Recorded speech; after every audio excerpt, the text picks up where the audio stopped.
पापा आज दिवाली हो हमरा पैसा तो हमारा पड़कावना किने के बा। बेटा हमारे लगे अब 1 रुपया नहीं खे। तू तो जानते बड़े घर के स्थिति, घर में खाए लेके राशन नहीं खे तो के पटाखा किने के पैसे कहाँ से दे दे। अच्छा और अभी तो रुको, लेकिन ये साला कर क्या रहा है यहाँ पे?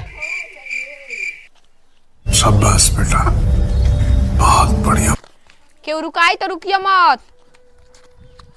लेकिन 1 सेकंड बेटा गाड़ी के चाबी दे जाते नहीं बाजार है, तोरा खातिर पटाखा लेते हैं। गाड़ी गाड़ी तो हम रास्ते देखते नहीं क्यों हम कहीं कि तू केहू के देले बाड़ो। हम केहू के दिल ही नहीं खी, लागत कोनो उठा ले गेलो सका। देखबे ते बहरिया घरवा में हम अंधारा देखत नहीं का भाई रे निकल में ना लागत कोनो उठा ले गेलो सो। और रखो बाहर वाला रूम में गाड़ी, हम तरास कहत नहीं अंदर वाला रूम में रखे के तरास नहीं बिना करतलो हो गल नु गाड़ी चोरी। चल थाना में कंप्लेन कर जाए, घर में से गाड़ी चोरी हो गई। एमा तो रुको का जात रहा थाना में कंप्लेन करे, जितना गाड़ी ना रहल से से बेसी लाग जाई, लोन पर दूसर गाड़ी ले लिए। सही कहत रे बेटा। एन सुनबो गड़िया कागज तो हम लेके गइल भुला गइनी। बाप रे गाड़ी कागज मांगत रे। हइये गाड़ी कागज तार लइका हमसे बेच देल बा। गाड़ी बेच देल बा चोरी।